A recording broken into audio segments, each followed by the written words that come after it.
began discussing the other subject that Shaykh Muhammad Maulud has a text on, which is the prohibitions of the tongue.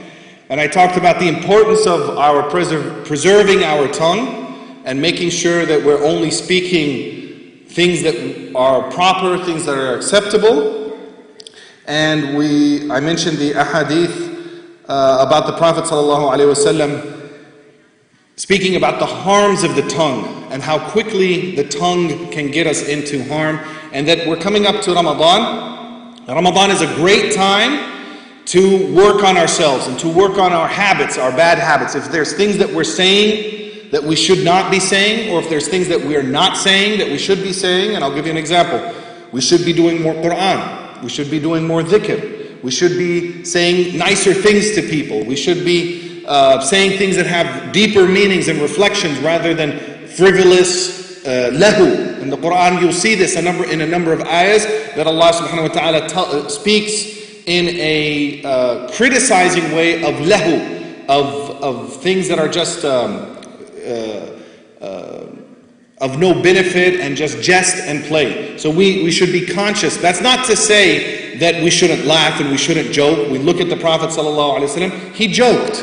And he even said at times, he says, one time he made a joke and the Sahaba were kind of taken aback, because you could imagine, usually he has this haiba, this awe-inspiring presence that causes people to kind of have a lot of respect and not necessarily fear, but they have haiba of him. So one of the descriptions of the Messenger of Allah ﷺ is that when people first see him, habahu, they have haiba.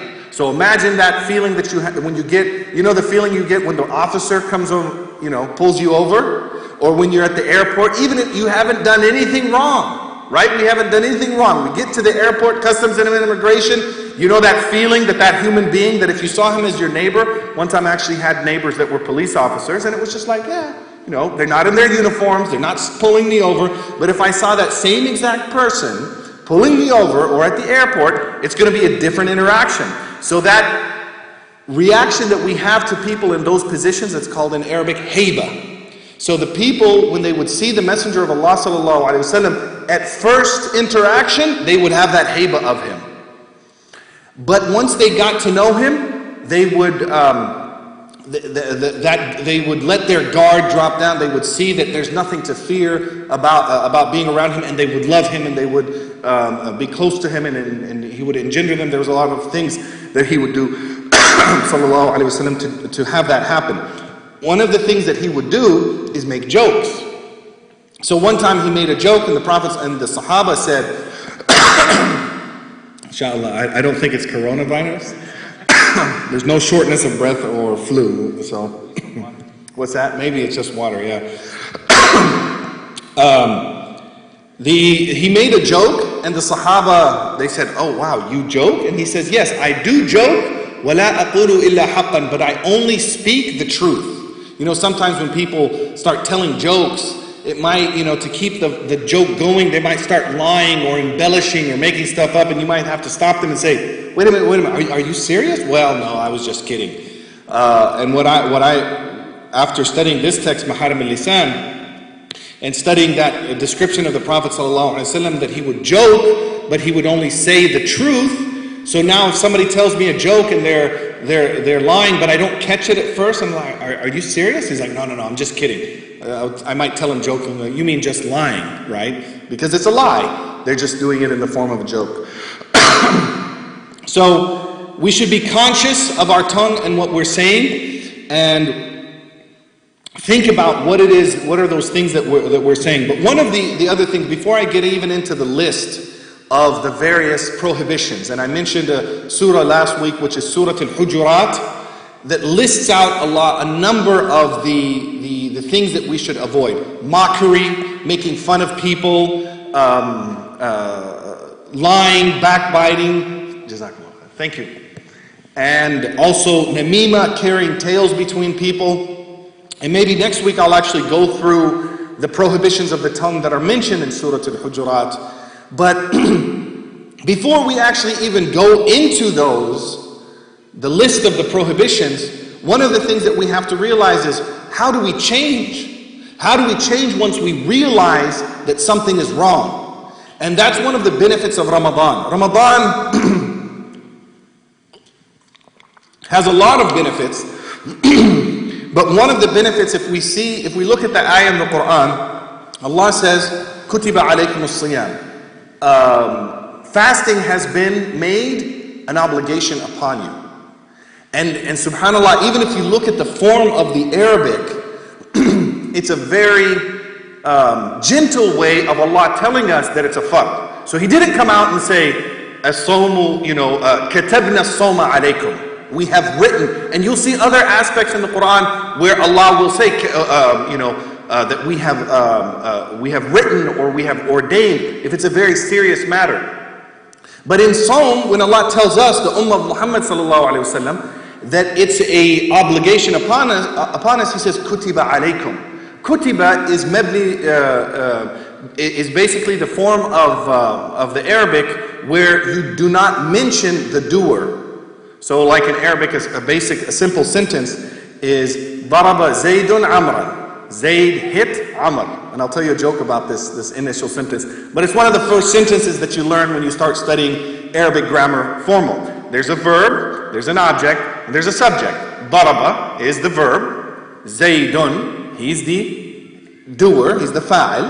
Amran is the person, is the object, is the maf'ul. But you have all three. Well, there's another way that you could say, Duriba Amrun. Zayd was hit. Like if we don't want to mention the person who's hitting, or we don't know who the person is, who the hitter, we could drop that person, and then it goes from daraba to duriba, and amran goes from amran to amrun. So basic grammar lesson. But kutiba, it's not it's originally it's ketaba, but when you say kutiba, it's the mabni lil majhul form of that. And one of the reasons why it's done is almost like to make the order more gentle. And you may have experienced this when you tell your children something. You might say, instead of telling them, you have to do this, you might say, this is something we should do. Or this is something that should be done. There's a way that you can just mention it. And maybe with employees, maybe with your spouse, maybe with friends, you might mention things in a gentle way. So even in the way that Allah told us that Sawm was an obligation, He says, Kutiba alaykum as-siyam. It was prescribed for you. He's not telling you, I am telling you that fasting is an obligation. He's saying, fasting was made an obligation. By who? We know it's Allah, but it's a gentle way. So Allah says He's made that an obligation. And He also tells us the reason. It's not to make our lives hard.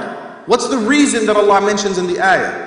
I know a lot of times when we explain it to people who maybe they don't know about fasting or the benefits of fasting, we'll say, oh, there's health benefits and there's this and there's that. But what is the reason that Allah says in the ayah? لَعَلَّكُمْ تَتَّقُونَ. So that you may get taqwa. So that you may have taqwa. Well, we already have taqwa before the fast.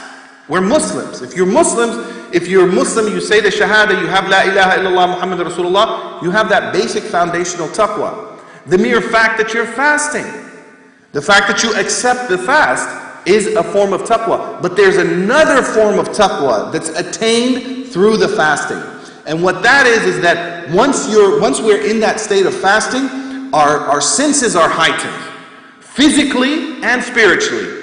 So at the physical level, how many of us have experienced when you're fasting, smells, you become more sensitive to smells, right? You become more sensitive to food, to colognes. Who's experienced that? Just a show of hands, right? So physically, we might have a heightened sense of awareness. Also, because we're fasting, and not only are we staying away from food, we also know, okay, I might be doing some of these prohibitions of the tongue the rest of the year, but when Ramadan comes, no, I'm not going to do it. So how many times have we caught ourselves, we're about to say something, well, I'm fasting, right? So we have a heightened sense of awareness about what we're doing. We also, we have a heightened sense of awareness. It's the same thing that when you walk through this door and you come into this masjid, like this musalla. You know how you get a different feeling from here as opposed to the banquet hall, right? And we've all experienced that. We went to, whoever's been to Mecca, when you go there, don't you feel it's different? Even from before, like 5 kilometers outside of Mecca, it's a desert. Beautiful desert because it's close to Mecca, but it's different than once you get into Mecca. When you see the mountains of Mecca or the mountains of Medina, don't you start getting a different feeling if you've seen that? And then of course once you come to Medina or you come to Mecca, it's a complete, there's a super heightened sense of where you are. Because Allah subhanahu wa ta'ala has made certain places and certain times and certain people more sacred. So a sacred place is a masjid, Mecca, Medina, and so forth, schools, madaris, where ilm is being taught. Sacred times are Ramadan. This month, Rajab, is also a sacred time. And so the rewards in a sacred time or a sacred place are increased. Well, the sins are actually increased as well. The severity of the sins is increased. When you do a good action in Mecca, the reward is increased. When we do a sin in Mecca or Medina, the punishment is increased as well. Because it's a haram. It's sacred. The masjid is sacred. Things that we do outside of the masjid may be haram. They become more haram inside the masjid. Because we're respecting this place. And so as we come into Rajab and then Sha'ban and Ramadan, our senses are becoming heightened. We're preparing ourselves. That's why one of the benefits of fasting in this month is to start preparing ourselves. At one level, it's just so that, that first day of Ramadan, if we haven't done any fast before, that first day of Ramadan just hits you. Well, if we had been preparing, if we did a few extra fasts in Sha'ban and also in this month of Rajab, then it physically doesn't affect us as much. We start getting into the mode of fasting, so that once we start the month, we're ready to go. And then now we have this heightened sense of awareness. And the point of Ramadan is not to leave the food. That's not the point of Ramadan. That's why the Prophet ﷺ told us in very specific hadiths. He said, if a person leaves food and leaves water, but doesn't stop backbiting people and saying lies and cursing people and insulting people, then they haven't gotten the point or the benefit. And I mentioned the story last week about the 2 sahabiyat who had fasted and were backbiting at the same time. So we have to start being aware of the things that we're doing and the things that we're saying. And now in Ramadan, we start making a commitment to change. So now we want to use that month to have this heightened sense of awareness, which the word taqwa is translated in different ways. Who's heard a translation? Just give me a translation of taqwa that they've heard in English. Fear of Allah. So sometimes it's translated as fear of Allah, fearing Allah. What's another one that I've heard is, what's that? God consciousness. Those are usually the two ones.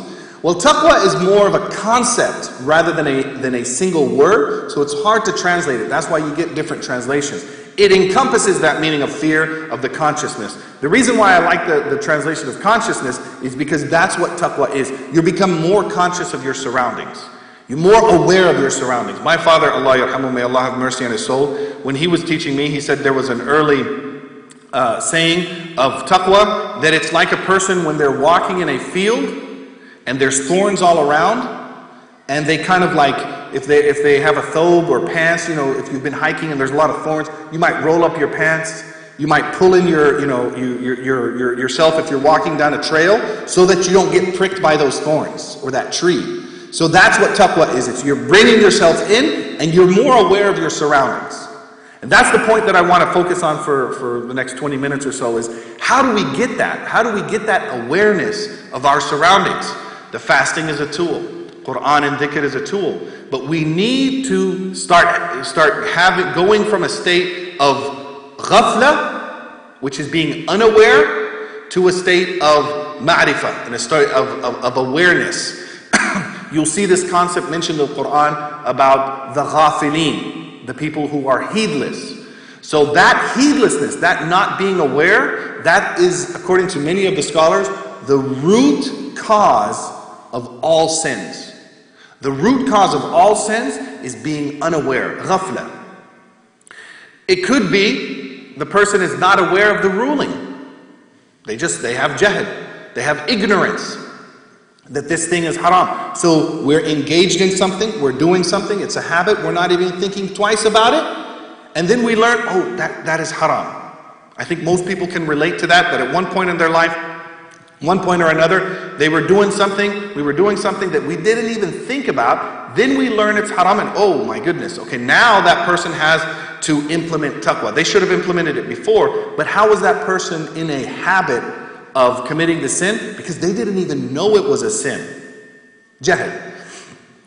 There's two types of jahl. There's two types of ignorance. And we should all be aware of this and constantly doubting ourselves and asking ourselves, do I have ignorance at one level or another? One level of jahl is called ignorance. It's a simple ignorance. The person is unaware, but they know they're unaware. So take, for example, somebody who does not know how to pray. Somebody who does not know how to pray, they're like, look, I know I have to pray, I don't know how to pray, but I know that I don't know how to pray. I actually know that.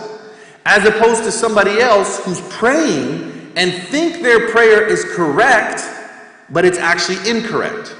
So they're ignorant of the rules of the prayer, but they're ignorant of the fact that they're ignorant of the rules of the prayer. Does that make sense?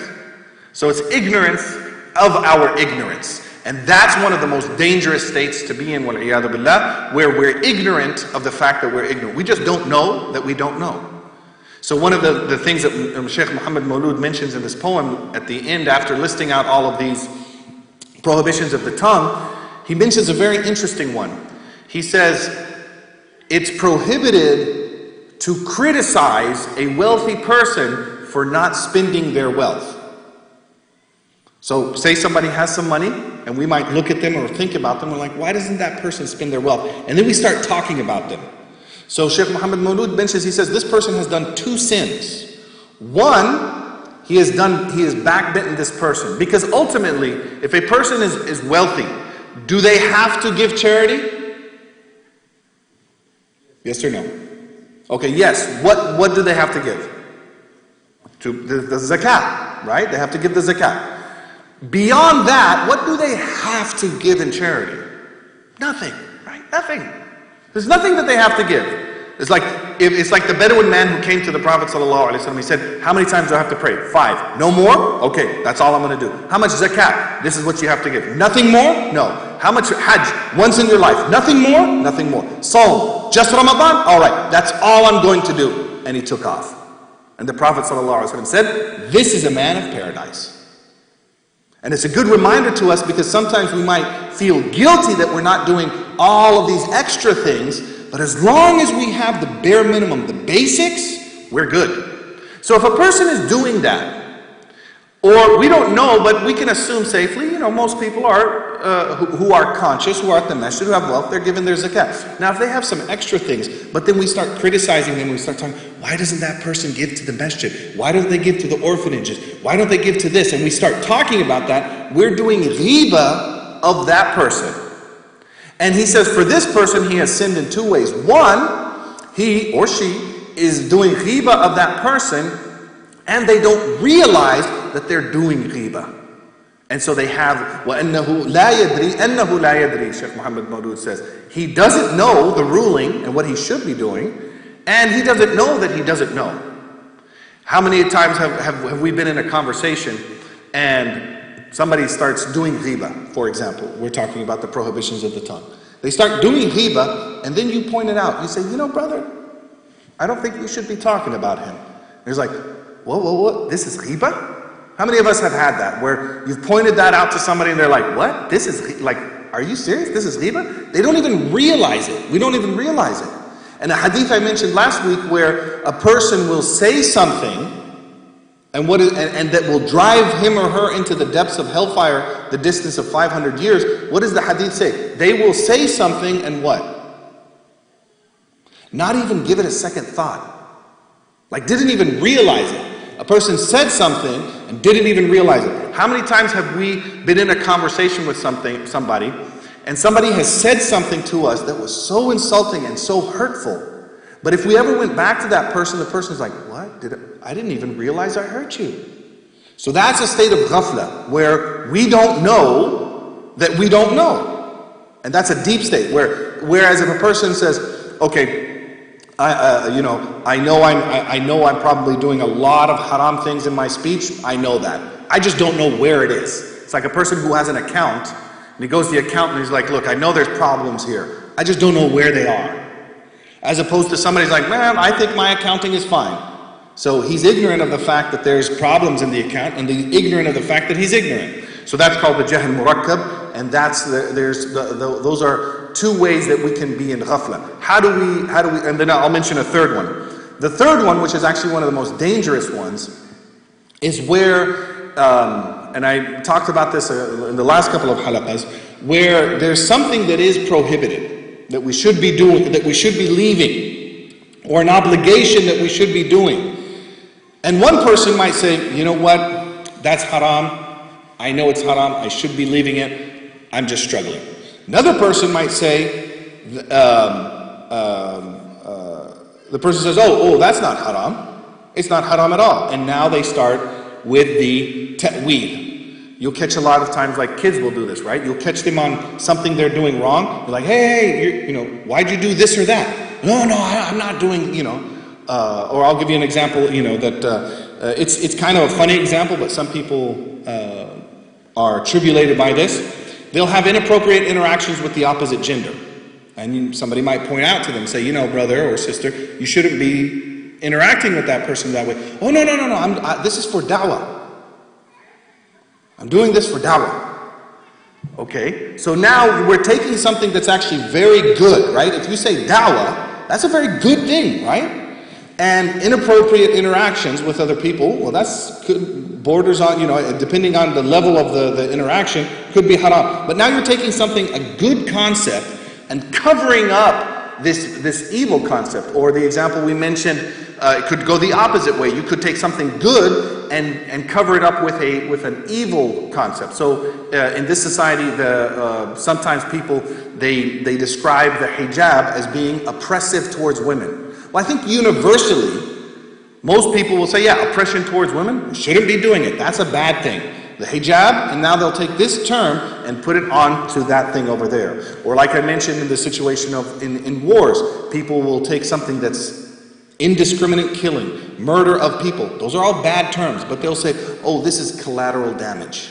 It's just a part of war. So they'll take a term like collateral damage. If you say to most people, is collateral damage bad? No, I think, collateral, I don't even know what it is, but it's not bad. Is murder bad? Oh yeah, murder's bad. Okay, the US Army kills 50 people in an airstrike in Iraq or Afghanistan. Is that murder? No, that's collateral damage. So this is called talbis. So now that person who does that drone flyer that clicks the button and is killing innocent people, thousands of people, whether under Obama's administration or other administrations, they're doing that, and they think, oh, this is part of war, protection of our democracy, freedom, spreading freedom, all of these good concepts covering up this evil concept. So that person who's in that state is in a state of ghafla. They realize what they're doing, but now they're covering it up with something else. So these are all different ways that we can fool ourselves into thinking that we don't have a problem and that we need to change. So the first thing that we have to do is we have to doubt ourselves. We have to doubt ourselves. We have to have what's called in Arabic, ittihamun nafs. Ittihamun nafs. There's 3 times that nafs are referred to in the Quran. One is, and I'll ask you just, what's one of the nafs? What's that? Lawwama. The nafs al-lawwama. What's the other nafs that's mentioned? The mutma'inna. And the third one, I guess you're going to have the third one too. Al-ammara. Okay, these are the 3. The mutma'inna, that's the tranquil self. Ya ayyatuha an-nafs al-mutma'inna turji'i ila rabbiki radiyatan mardiyya. The nafs al-mutma'inna, the tranquil soul. The lawwama is the rebuking soul. You're doing something wrong, you're doing something wrong, you're doing something wrong. And the ammaratun bisu, the one who orders to evil. So these are 3 states that we as human beings can be in. We're either ordering ourselves, our nafs, our soul is ordering us to do evil, or we're staying away from evil and maybe doing the evil, but we're doubting ourselves. Oh, you're doing wrong. You're guilting yourself.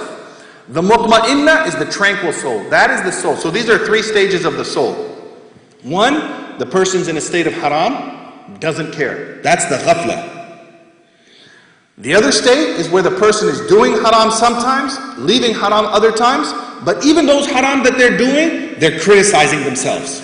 Right? You got to stop that. Okay, astaghfirullah. Fall down, pick yourself back up. They're in that process of recognizing that we're doing something wrong, and they're changing it. The mutma'inna nafs, that's the nafs that has left the haram, doesn't need to coach itself, and is in a state of stability. Mutma'inna, itminan.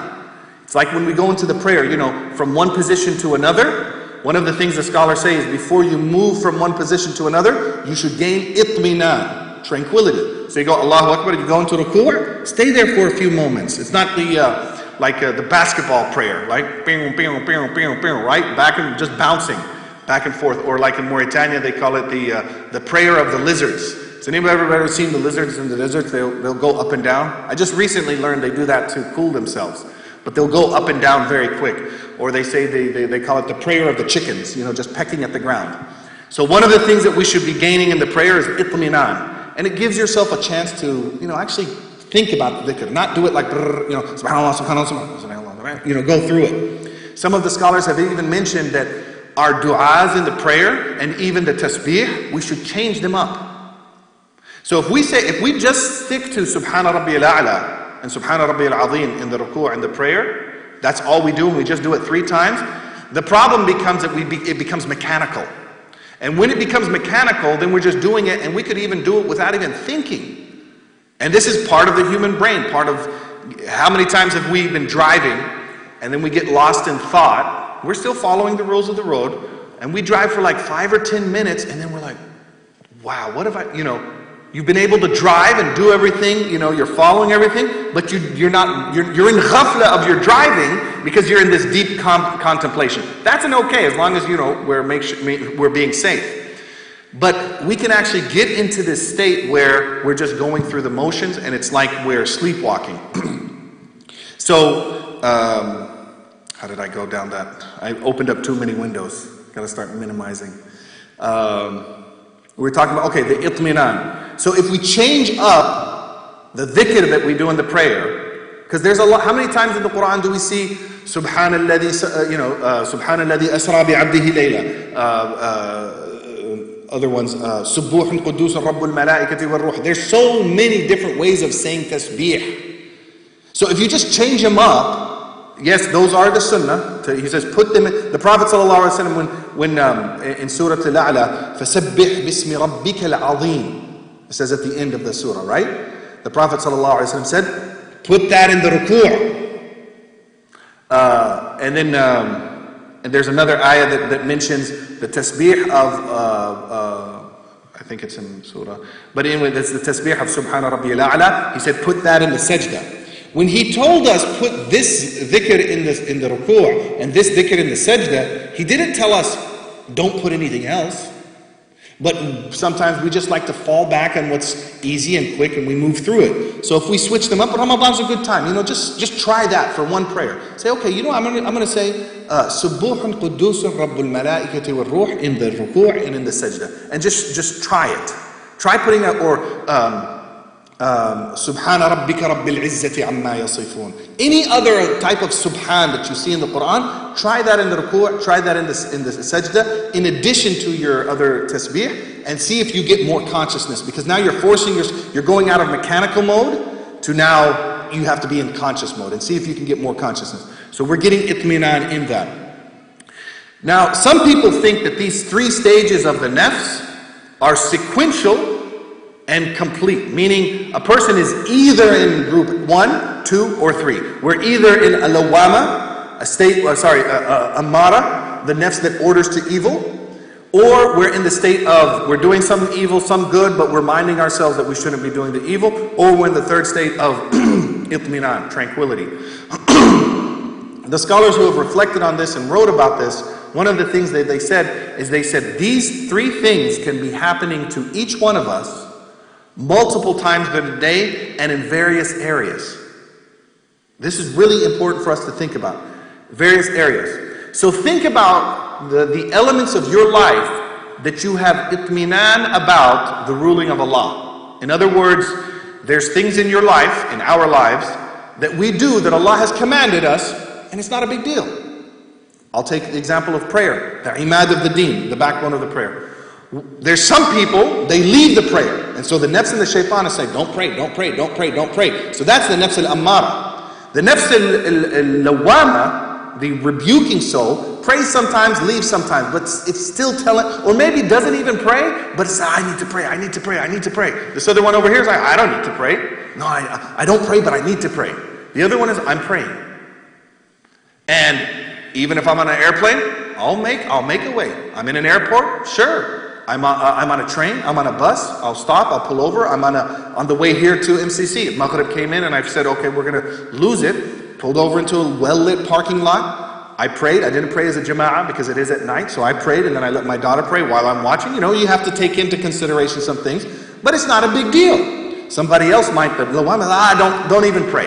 Don't even pull over, just skip it. Big deal. Allah is Ghafur Rahim. Allah is forgiving. The nafs al-lawama might have said, I know we should pray, but we're not going to do it. We'll just, we'll do it later and make tawbah that we missed it. But the mutma'inna will say, okay, I'm good over here. I can do that. So we could be doing this in multiple. We could go fajr. We might be ammara. At the fajr time, we might be ammara. By isha time, maybe we're mutma'inna with the isha prayer. So we could go through different stages. We could have different elements of our life. There's people who do not pray, but they will never say a lie. There's people who don't pray, but when you interact with them, they have some of the highest character. Who's experienced that?